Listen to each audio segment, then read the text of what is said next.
This is the Success Life channel, the channel that builds onto success. This is Chimamanda Adichie talking about the African art that are in European museums. Gorgeous music, thank you. President of the Federal Republic of Germany, Dr. Steinmeier, Mayor of Berlin, Minister for Culture and Media, Dr. Monica Grutas, Director of the Humboldt Forum, Professor Dagalo, ladies and gentlemen, good afternoon, actually good morning-ish, it's almost afternoon. Thank you for having me here. When I was researching my second novel, Half of a Yellow Sun, which is set during the Nigerian Biafran War that started in 1967, a woman told me a story about her elderly father. It was early in the war, and they were in their Biafran hometown, feeling relatively safe because the war seemed far away. Then suddenly they heard the loud, terrifying sounds of bombing very close to them, and they knew that they had only minutes to leave their home and run into the interior for safety before the Nigerian soldiers arrived. The elderly father was a wealthy man, but the only thing he rushed to take with him was his ikenga, a piece of wood, a beautifully carved piece of wood. But it wasn't just a piece of wood. It was also the repository of spiritual meaning.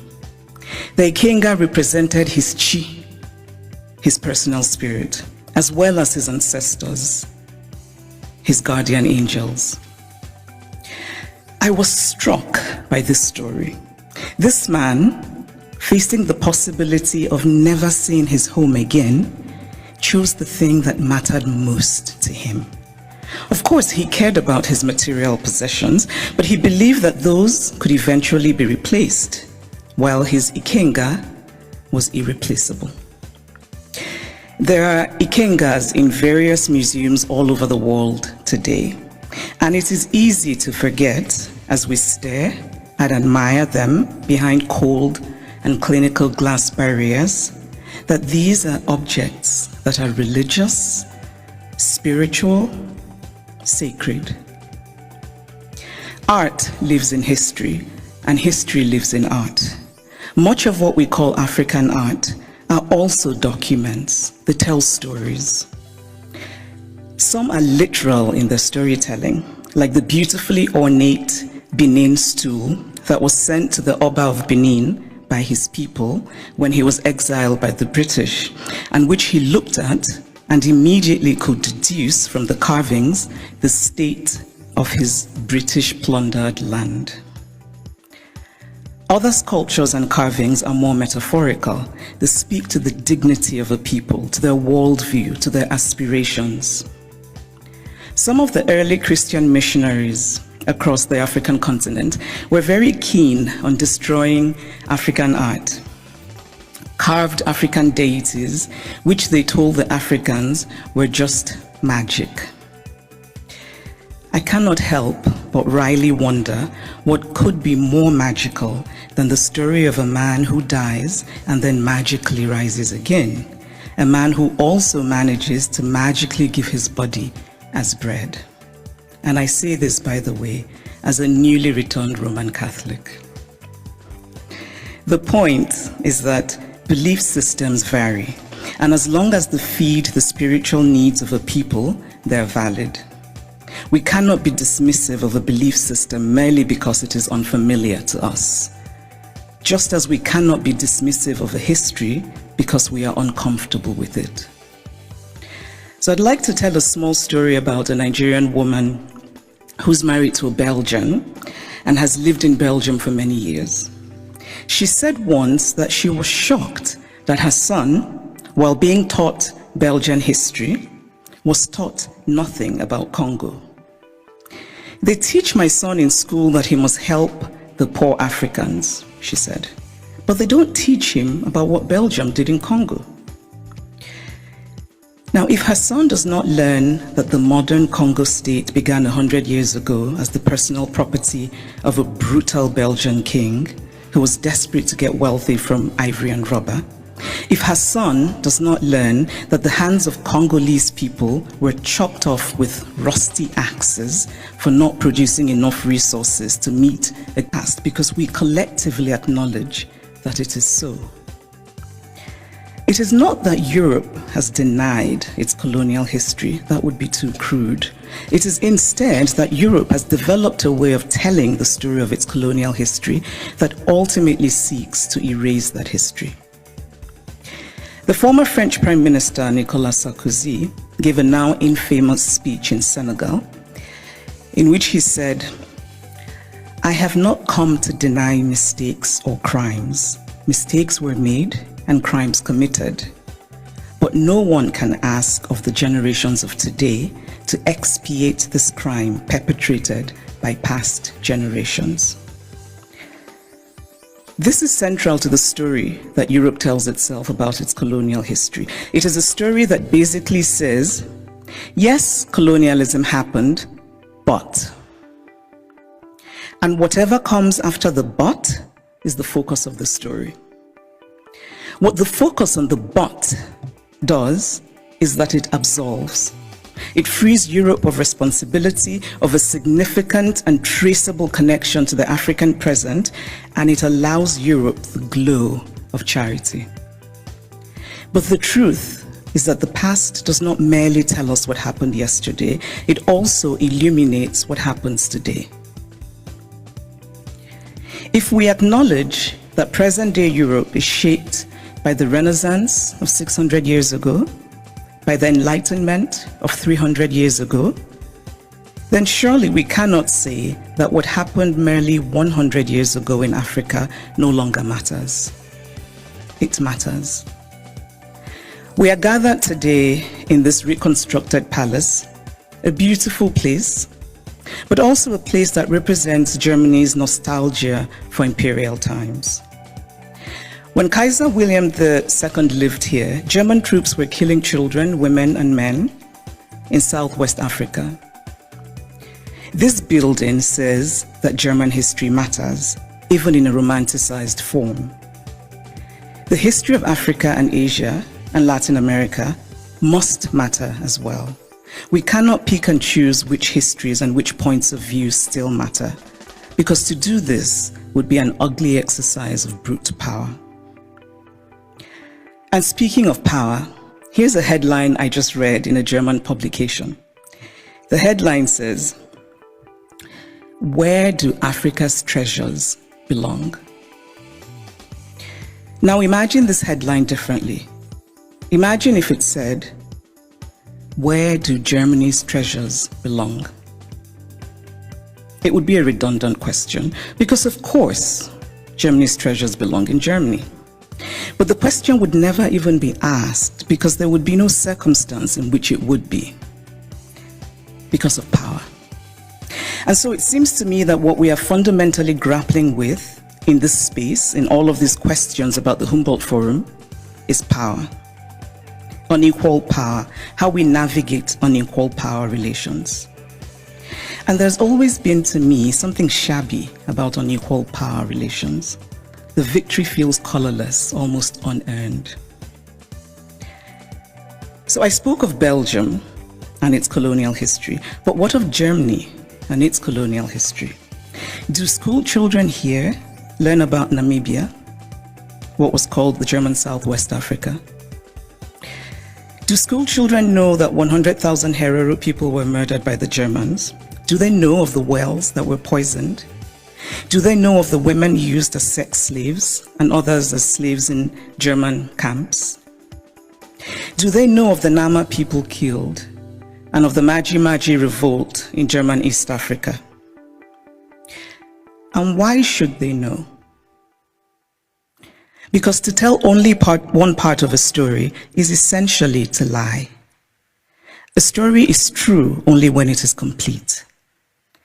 Germany is Beethoven, and Germany is Bach, And Germany is also its colonial atrocities that have resulted in hundreds of African skulls being stored in the basement of museums here in Berlin, skulls of men whose spirits cannot be at rest, men who could well have been my great-grandfather had I happened to have been born in Eastern rather than Western Africa. It is only fair to fully own all of the stories of Germany. All countries have parts of their pasts that they're not proud of, that they would rather forget. But it takes courage to face those parts and bring in some light. And this is a time for courage. The courage to hear dissenting voices, such as those of the people who are outside right now protesting. They should be heard and included. They have valid concerns. The courage not merely to say, we take your criticism, but to follow it with action. The courage to say, we were wrong. The courage to say about art acquired illicitly, this is not ours. Tell us what to do with it. The courage to do provenance work and to actively use local knowledge. The courage to act and to act now and not become crippled by endless planning and endless talking. The courage to believe that it can be better. We cannot change the past, but we can change our blindness to the past. And why, by the way, is the term ethnological used for art from certain parts of the world and not art for other parts of the world? And then in discussing some of this art that we term ethnological, and I would argue that the language itself already suggests a hierarchy of value, when we talk about this art that was stolen, we're told that they cannot be returned to Africa, for example, because Africans will not take good care of them. It is not merely condescending to say, I cannot return what I stole from you because you will not take good care of it.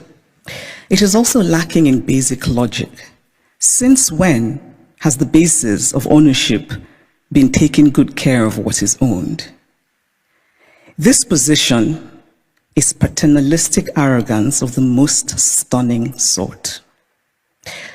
It does not matter whether Africans or Asians or Latin Americans can take care of the art stolen from them. What matters is that it is theirs. The brilliant Nigerian artist Victor Hikameno put it much better than I could, and in very Nigerian terms. He says, if I come and steal your wrapper, and I say I won't give you back your wrapper because you will not tie it properly around your waist, or you will not wash it well, and so the colors will fade, or this or that, all are irrelevant. The wrapper is mine, and I can do with it what I will. Give me back my wrapper because it is mine. The metaphorical wrapper, for those of you who are befuddled by wrapper, it's a piece of cloth, should be returned for the reason that Hikameno illustrates, which is respecting the property of others, but also because Europe has defined itself as a place of certain values: progress, liberty, fraternity, tolerance, individual rights, and most of all, the rule of law. A nation that believes in the rule of law cannot possibly be debating whether to return stolen goods. It just returns them. And so if the dignity of those from whom the art was stolen does not matter, then surely this idea should matter, that Europe should be what it claims to be. Live up to the ideals with which you define yourself. I should pause here and note that sometimes these conversations run the risk of sounding like empty moralizing, or like asking for the impossible or the unrealistic, or insisting on an unattainable purity and perfection. Obviously, I don't think everything should be sent back to the countries from which they came. Not everything was stolen. But those things that are sacred, those things for whom people were killed, those things that have in them the stains of innocent blood, should be returned. Obviously, we do not have all the information. There are facts lost in unrecorded history, but we can draw reasonable conclusions based on information that we do have. We can deduce, for example, that the Ngozi, the beautiful sculpture of the founder and guiding spirit of the Nso people of Cameroon, a former German colony, could not possibly have been obtained under benign circumstances. Because why would you willingly give up your guiding spirit? It is also important to remember that not all wounds are visible. Some wounds we carry in our hearts, inherited from our parents, passed on to our children. But this discourse is, of course, not just about the Humboldt Forum. It is about museums all over Europe, in France, in the Vatican, in Britain. And I must acknowledge that Germany is the first of the powerful European nations that has made a gesture towards returning the Benin bronzes. But it is also interesting that the announcement said that a substantial amount would be returned, which made me wonder how this would be determined and by whom. And it is equally interesting that it is British colonial loot rather than German colonial loot that is being returned by Germany. But still, it is progress. And Germany's action, this gesture towards righting what is wrong, must be acknowledged. My acknowledgement of it is not to say that the work is done, but that the work has started, and that perhaps a place like the British Museum, and I know that Neil is here, which owns the majority of the Benin bronzes, might perhaps be inspired by the German decision, and that hopefully the British Museum will rethink and that hopefully the British Museum will rethink its policy of retain and explain, which is unacceptable. So this is the Humboldt Forum. A forum usually implies, among other things, a space created for a free exchange of ideas. One can only hope that the Humboldt Forum will live up to its name as a space for true intercultural and transcultural exchange of ideas in mutual respect between the cultures. But this rhetoric, free exchange of ideas, must be practical. And by that, I mean such things as travel visas. It must be easy for people from Africa and Asia and Latin America who should participate in these conversations to get travel visas.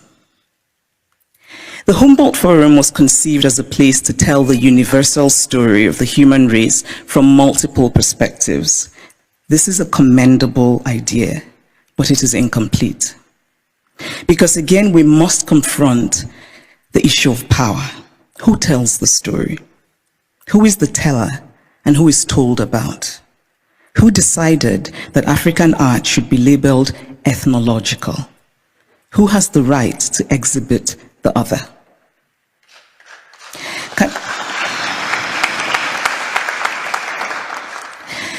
Can the Humboldt Forum be an opportunity? Can it become, among other things, a project of remembering, solemn, honest, mutual, and respectful? In conclusion, I want to say that I believe very much in dialogue.